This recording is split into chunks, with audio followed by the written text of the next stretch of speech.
Hello, viewers, and welcome to the third of our 4 Brunswick County Conversations with Candidates. My name is Linda Curta. The League of Women Voters of the Lower Cape Fear is conducting one-on-one conversations in place of formal candidate forums between candidates for several races in Brunswick County. We have turned to conversations as several candidates either did not respond to or said no to our invitation to be part of a forum. It is important for candidates who are willing, such as David, to be questioned on issues and to have the opportunity to present their views to the voters. So to make that possible, we are trying this format instead of forums while maintaining our nonpartisan mandate. The League of Women Voters promotes democracy by empowering voters through programs like this conversation.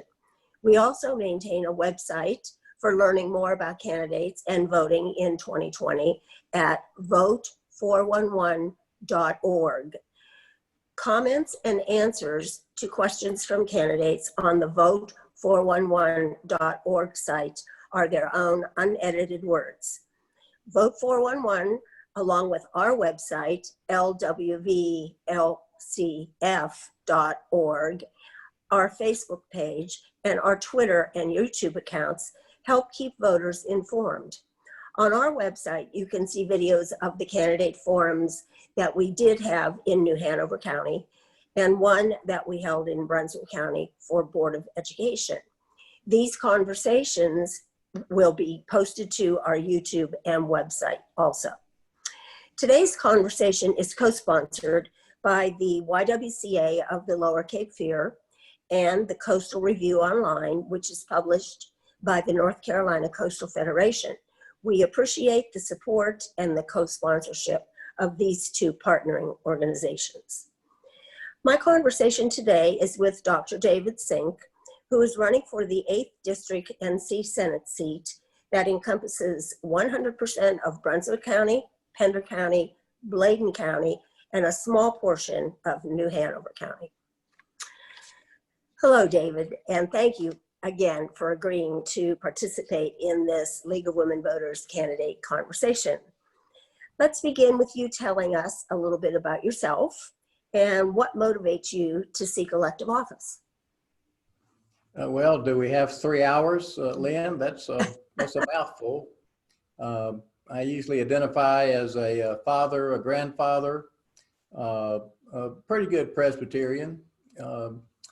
Spent 31 years in the North Carolina Community College system where I was president of 2 different colleges, an Army veteran during the Vietnam era, and now I came out of retirement and I'm a small business owner in Brunswick County. I have the Meineke Car Care franchise. The reason I'm running is because in my career in the community college system and the Army, and now as a small business owner, I'm distraught that there's so many people that feel like they have lost their voice from a political standpoint, that their vote doesn't matter. And so they just, they don't get out and participate, but yet they will sit around the breakfast table in the mornings and they will talk about issues. And as I listen to what people are telling me in our lobby at work, I just decided that it was time to step forward and be the voice for people that feel like that their vote doesn't count or just no one's listening to them. I have gone on several town halls and listening tours throughout Brunswick, Bladen, and Pender counties, and we hear this same message over and over again. So it's my turn, Lynn, to give back to the community and help make this part of North Carolina better, because I know it can be better. Very good. Tell us about your education. Well, I went to several different colleges, and people just label that as I could never get a degree from one place. So I went to another, but I got a degree from the University of North Carolina at Chapel Hill. Then after the military, I used the GI Bill and got a master's degree at the University of North Carolina at Greensboro. Then I took a sabbatical from my job and went to Virginia Tech and picked up a doctorate degree in higher education administration. And then I did postdoctorate work at Cornell University when I was on a board of visitors up there. And I'm a graduate of the Institute for Educational Management at Harvard. I loved Boston, but I loved going to Harvard, but I had to move back to North Carolina because I couldn't learn their language, the way they talk in New England. And they always made fun of the way I talk. So I decided I better come back to my roots because I was born and raised in North Carolina, and this is my home. Thank you. Thank you. Okay, I've been studying your positions and I see 3 areas which you intend to focus. Let's take them one at a time. Healthcare issues such as Medicaid expansion in North Carolina, mental health care availability, especially in light of the opioid crisis, and the nurse and healthcare worker shortage. Can you expound on some of those, please? Well, I think if you were asked me to pick the #1 concern that we're hearing throughout southeastern North Carolina, it's our dealing with the COVID virus, and that is related to healthcare. Everyone can't afford to have physicians with them 24/7 or have a makeshift hospital in their office.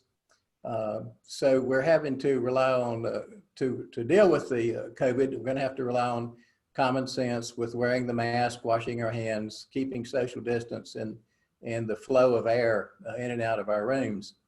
But the first thing that we need to do is to pass the Medicaid bill so that we have affordable health care that's more accessible to at least 500,000 to 600,000 North Carolinians.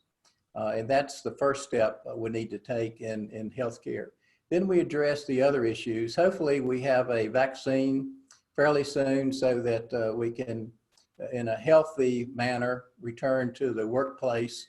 But until then, we need to work with our people who've lost their jobs, but make sure that the decision to go back to work rests on the shoulders of healthcare. But then we know that there are needs in mental health. There are needs that we must address in the opioid addiction. And there is a shortage of nurses and medical staff throughout our end of the state, in fact, the whole state. But by passing Medicaid expansion, we will create some jobs in the healthcare. We will eliminate some of the foreclosures that may be on the horizon for smaller hospitals, and several of which are in our own area right here in Brunswick County. So healthcare has to be, I think, the #1 issue of all the concerns that we hear as we travel Brunswick, Bladen, Pender counties, and a part of New Hanover County. Regarding testing and tracing for COVID, how is our state accomplishing that? Are we doing enough testing and tracing of the COVID right now? Well, I think we need to applaud Governor Cooper and his staff and how they have kept abreast of the latest techniques and not only testing, but following up once someone has tested positive. And it is, if there is a silver lining in this, is to look at how North Carolina has risen above many other states in terms of testing, in terms of the number of cases that have been hospitalized or worse than that. So my hat's off to Governor Cooper. When I get to Raleigh, I'm going to be very supportive of his initiative in the healthcare arena. Yes, he is definitely for the Medicaid expansion. So hopefully he will get some good partners to work with in the legislature, because there are many people without health care because of our lack of Medicaid expansion. And now, of course, losing their jobs and job-related health care because of the COVID. So the need has only gotten worse, not better. Okay, second thing that I've seen on your website is that you care about the environment concerning offshore drilling, seismic testing, Gen X, and other pollutants. and most importantly, the more violent weather that we are experiencing here in the Southeast? Well, let's start by saying the world is larger than North Carolina. The world is larger than the United States. So we must look at this planet from an overall perspective instead of our little myopic view of where we live. And the first thing that we have to come to grips with is that science is science and climate change is real. So we must have that at the forethought of all the decisions that we're making about the environment. We only need to look at how the climate is warming nationwide, worldwide, and what is happening because we have neglected to pay attention to that over the years. More closer to home, we have to look at the environment as what's going on with the increased number of storms. We need to look at clean air and clean water and what our industries are doing to have create an adverse effect on our climate. And there are things that we need to do as soon as we get to Raleigh. We need to hold the corporate polluters accountable for what they have done, specifically right here at home. The dropping of forever chemicals into our own drinking water source, and then creating a situation where the corporate polluters have agreed to pay some of the cleanup costs, but there's more costs connected with that other than just cleaning up. We have to be aware of some of the health effects that have been brought on by what has been dumped into our water, the loss of cattle, the loss of farmers' crops, healthcare areas that have seen an increase because of the unclean water. And so the cost goes beyond just cleaning up the forever chemicals that have been dumped into the river. We have now Gen X emissions that are released into the atmosphere, and so that must be filtered and cleaned up. And we need to give the Department of Environmental Quality Control for the state of North Carolina adequate resources so that they can not only do the testing, but they also have the authority to go in and hold the polluters accountable. So I think that some people think that train's already left the station in terms of making amends with the corporate polluters and what they have done so far, but in my opinion, it's not enough. All this is related to our climate, and we have to be keepers of the climate. I was told sometime back that regarding climate in our earth, we don't inherit the earth. We borrow it from our grandchildren. And I think that, I hope that when my granddaughter and my grandsons are of my age, that they will never look back and say, what in the world was our Papa D thinking when he was in Raleigh and he didn't do much to protect the environment? Yes, indeed. The Gen X and the PFAs are very important to the people in this area because all of our water comes from the Cape Fear.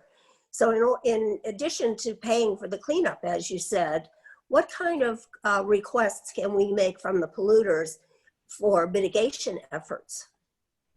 Well, I think that the agreement to clean up is just a beginning.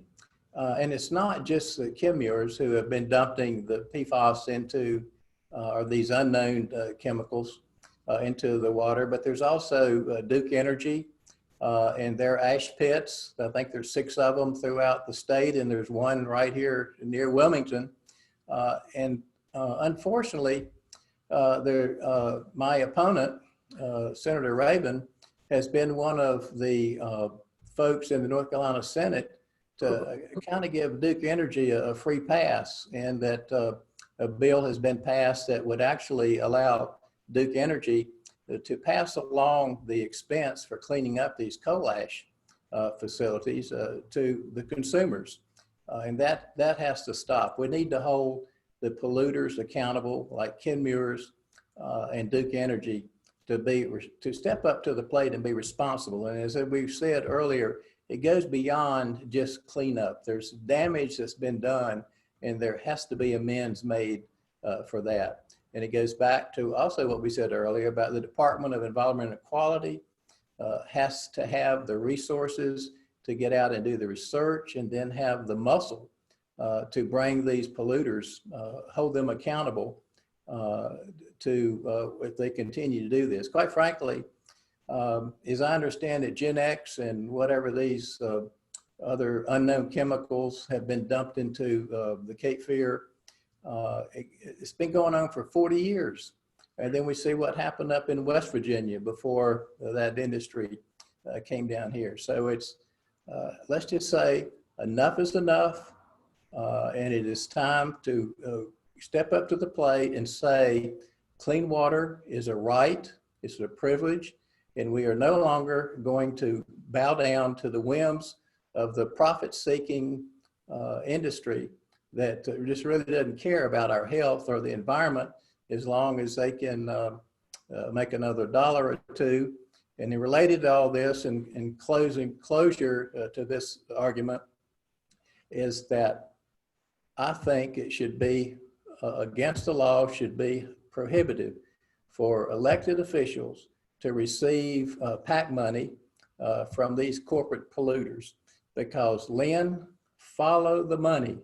Look at how much money is being given to state senators and members of the House from DuPont and Duke Energy and these other major industries that are the polluters. So let's stop it, and let's do what's right for the environment and for our people. Right.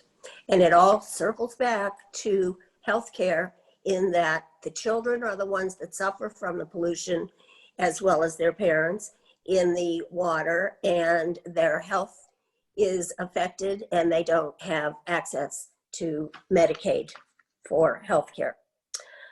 Okay, on that happy note, how do you feel about offshore drilling and seismic testing? Well, offshore drilling, I have two thoughts on that. One is back to the climate.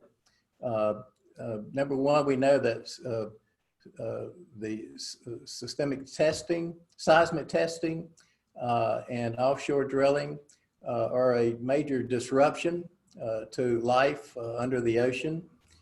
We know that even in the absence, heaven forbid, of a hurricane or a major spill, that there's still going to be some degree of oil droplets that are going to wash up onto our sandy beaches. And that would have an adverse effect on 40,000 jobs in travel and tourism just in Brunswick County alone. So I would definitely be against offshore drilling. All the governors from Maine all the way down to Florida have spoken against offshore drilling. And the only states that have been given a reprieve from that are states that are run by Republican governors. Go figure. So also, offshore drilling means that we can have this continued dependency on fossil fuels. And that's not the way to go, Lynn. We need to look at solar energy, and we need to look at energy from the wind. And we have all those resources right here on our coast in Brunswick County and New Hanover County and in Pender County to take advantage. We need to look at the research back in the 1970s when Jimmy Carter was president. If we had paid attention to President Carter and his focus on solar energy, today we would have a battery about the size of this checkbook cover affixed to the windshield on your car that would power your car with solar energy and not have the emissions from fossil fuels or the expense in purchasing that. So I am opposed to offshore drilling, and to my opponents who say, oh, but offshore drilling is going to create so many jobs. I say baloney. I say look at the jobs on the Gulf in Texas. And after that major spill, it's 20 years ago, they're still cleaning up. And the people that took those jobs on offshore drilling were transit workers. They didn't get involved in the community. And that's the last thing we need in Brunswick County and Pender County and New Hanover counties, are to have people come in from the Midwest, stay here 2 or 3 years, not get involved in the community, and then spread back across the states after their job is done.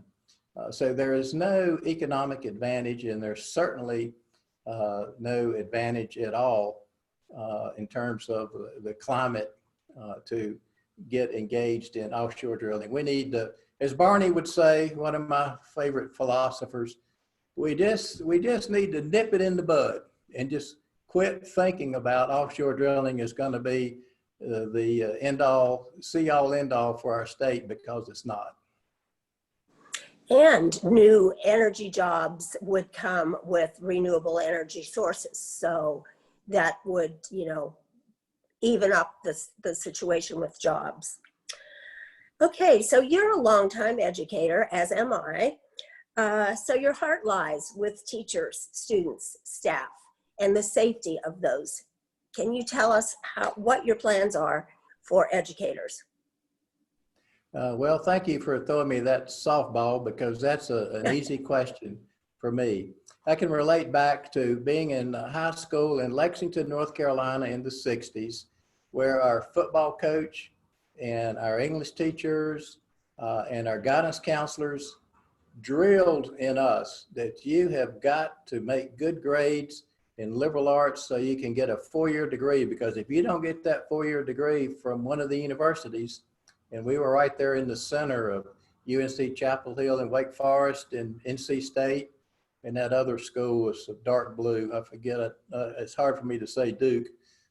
But we were actually told that we weren't going to amount to anything. But we need to look, Lynn, at how the world has changed. And spending 31 years in the community college system, I now have changed my view on education moving forward. We need to look at what we used to call vocational programs in the high schools. We need to look at applied technology programs in the community college system. You may not know this, but the North Carolina community colleges, there are 58 of them, cannot offer a new program unless there's a intense study done that shows that jobs are available for those graduates of those 1- and 2-year applied technology programs. Now, as much as I love the university system of North Carolina and the private colleges in North Carolina, I don't know of any universities that will say, okay, as soon as you get that 4-year degree, here are some jobs available for you, unless you're going to go to grad school and become a lawyer, a doctor, an accountant, those professions. And we need those. And so I'm not downplaying the role of the university. We need the research that the university does. But for day in and day out, we need more of our high school graduates going into hands-on applied technology programs. As I said earlier in the intro statements, I own the Meineke Car Care franchise for Brunswick County, and I would hire 2, if not 3 additional technicians tomorrow at above average hourly rates tomorrow. In fact, I would do it today. There's just that much pent up demand. Same can be said for plumbers, electricians, HVAC people. The jobs are out there begging to be held, and we need to have more apprenticeship programs. And so I've taken a 180 degrees look at education from when I first went into the community college system 31 years ago to where I view it today. Yes, and I agree. I was a high school guidance counselor, and I too said, you need that 4-year degree. But I was up in Ohio, we had a very strong vocational education program. So we offered our students both both avenues. And a lot I of them think, took. I think, Lynn, that guidance counselors today are now viewing it the same way that you and I are, because I started as a guidance counselor before I got into the administration. And I'll give a kudo to Dr. Oates in Brunswick County, because in Bolivia, in Brunswick County, there is the Coast High School, which is a trade high school. And they are breaking ground as we sit here right now for a new automotive technology building. And I can't wait till it's done and we have graduates from there. In fact, I recently hired a young man who graduated from the automotive program at West Brunswick High School. And he is a breath of fresh air in our shop. But I just need more fellows, more guys or young ladies to go into that program and come to work for us. So hats off to what I see already in Brunswick County, and what I hear when I travel Bladen County and Pender County is they want a trade school at the high school level. They're pleased with the community college system, but we need to start in the high schools. In the high school, yep. And then polish them off in the community college system. Absolutely. Get them to the level that they need to be. Yep, I agree. Okay, I think we have time for a couple more questions. Two issues facing North Carolina and the country, but our own special way of looking at it is the redistricting in North Carolina and fair voting issues. What is your philosophy on the redistricting? Well, I think what we see right now in the redistricting in North Carolina is democracy at its worst. Instead, in democracy, the way it works, supposed to work, is that the voters choose their representatives for government. What we have now with redistricting or gerrymandering is that the elected officials are now choosing their voters. And so if you look at the district that I'm running in, District 8, which you said at the beginning of the program is all of Bladen, Pender, Brunswick counties, and a part of New Hanover, that's a very red district. That means most of the people that live there are registered Republicans. And that's by design that District 8 looks like that, because our incumbent has been in this position now for 10 years. He ran once and won, and then 2 other elections didn't have anybody run against him. So I ran against him in 2018, and the percentage of voters pretty much is in line with party registration. Well, it gets worse, Lynn, because since I ran in 2018, there's been slight redrawing of the districts, and a precinct in Wilmington that I did very well in 2018 is now been given to another district, District 9, and I inherited another precinct in New Hanover County that's heavy in Republicans. So all that is to say that the incumbent has already, got a slam dunk before we even start. And then you look at, if that's not enough, just looking at the numbers, you can see the number of opportunities that the candidates have had to have debates or to have candidate profiles, just as you and I are sharing information right now. And the incumbent refuses to come, doesn't even participate. In some cases, doesn't even respond to the invitation. So what's the answer to that? First, we have to look at history. Redistricting for the sake of the incumbents and gerrymandering was wrong. It's been wrong for 100 years when the Democrats were in charge in Raleigh, and it is wrong now for the last 10 to 12 years that the Republicans have had the power. And I think when we get a new clean slate of senators and House members into Raleigh, we need to eliminate redistricting from the responsibility of the members of the General Assembly, because guess what? It's just like putting the fox in charge of the hen house. Now, I don't know how many times I've said this on this year when I get this question, but we have to turn redistricting over to the professionals, people at universities, who are nonpartisan, who study this, look at the figures, and draw fair districts. If you look at the gerrymandering where I grew up in the Piedmont, in Lexington and Greensboro and High Point and Raleigh and Charlotte, the district lines look like this. They do look like a salamander. And that is just inherently wrong. And that's why so many people tell me, what good is my vote? I've lost a voice. Look at the redistricting. It doesn't matter if I vote or not. So we have to eliminate gerrymandering and get democracy back to where it's fair and where the people in this state elect their officials instead of the officials electing their voters. So you favor turning it over to a nonpartisan commission consisting of professors and other professionals who would take a nonpartisan look at it and draw the districts more fairly.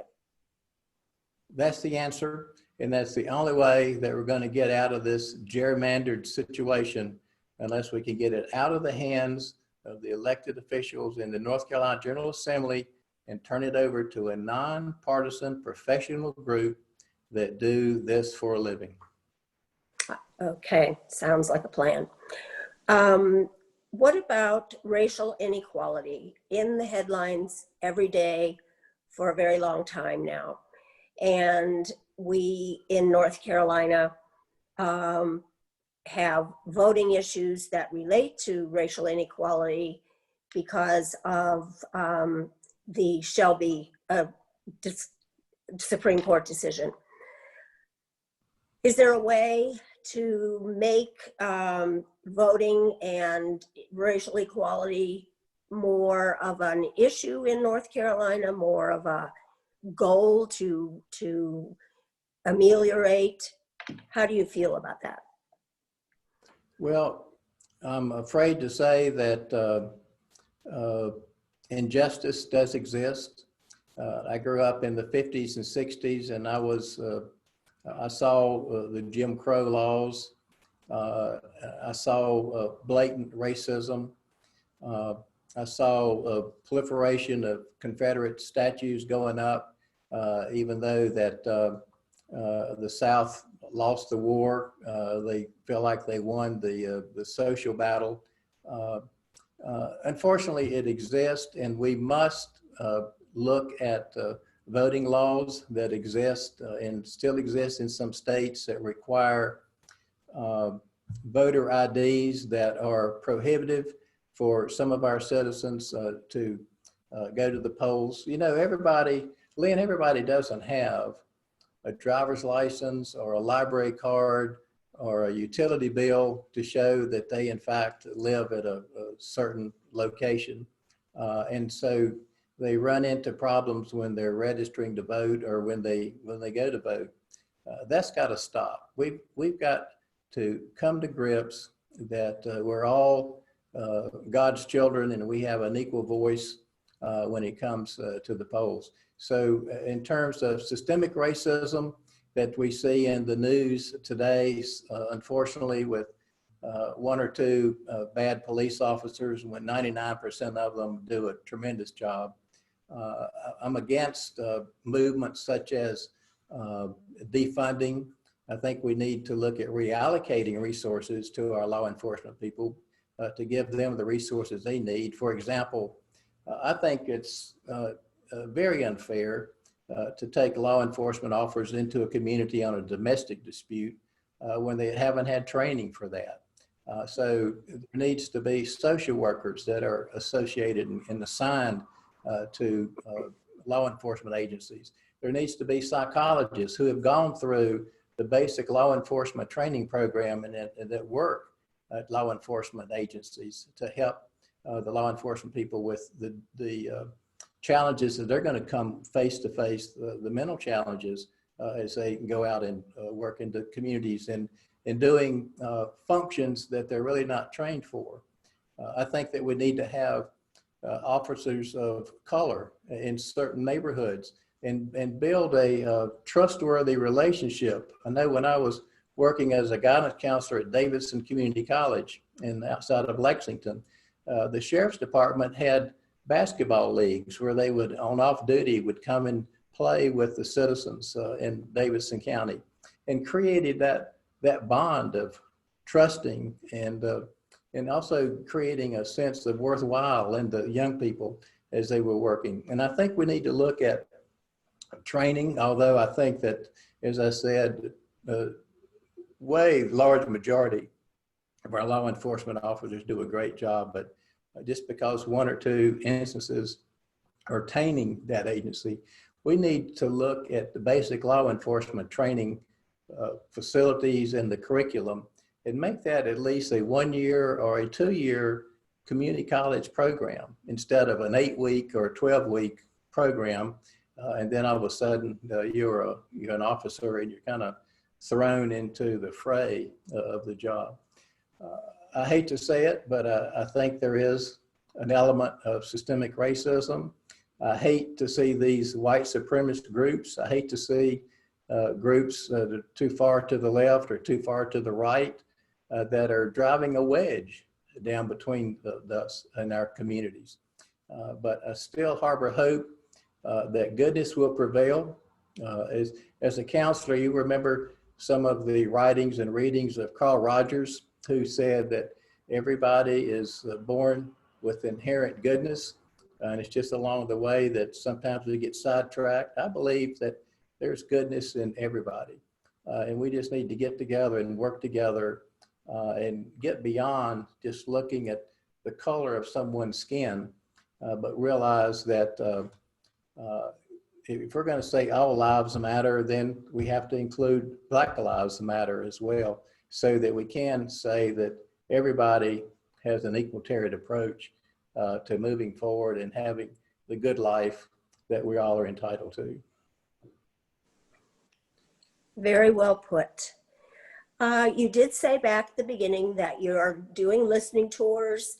You hear people saying that they feel like they've been forgotten, that their voice is not being heard. What other things are you hearing constituents say? Well, specifically, and we'll just take Bladen County for an example. We've gone to the homes of many farmers who have pointed out to us that they've had to dump out their honey because of the Gen X in the water, and yet they get any compensation for that from Chemours or DuPont. We hear an increased number of kidney stones, the former workers at Chemours in Bladen County. We see a significant increase in birth defects.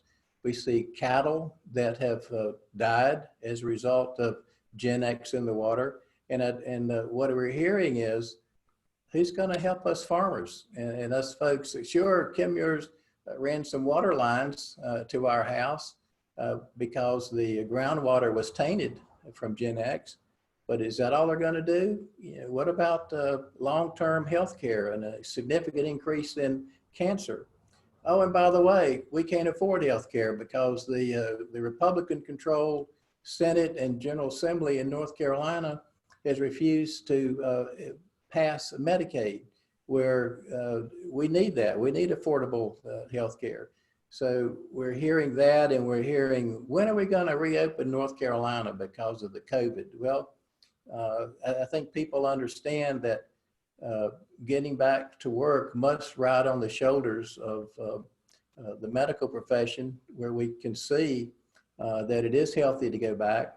But at the same time, what about the people who have lost their jobs? So we need some more stimulus packages. We have a rainy day fund in Raleigh, and that needs to be used to get our people back on their feet until they can afford in a safe manner to go back to work. So that's on everybody's mind, that as we travel these different counties, is healthcare. And of course, depending on what part of the counties you're traveling from, offshore drilling is a big issue. And then education is always going to be a part of our lives. And moving forward, we need to prepare people for jobs of the future. We're hearing about if we're going to ever be able to attract clean and high-paying jobs to our end of the state, we have to have a trained workforce. And that goes back to what you and I said earlier, that our educational system needs to look at jobs of the future.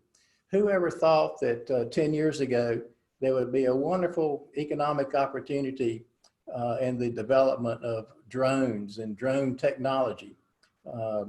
So that's just one example that we need to look to the future and start working with our educators, working with the industrial site seekers and economic developers, and put together a cohesive plan so that our young people do have an opportunity to move forward.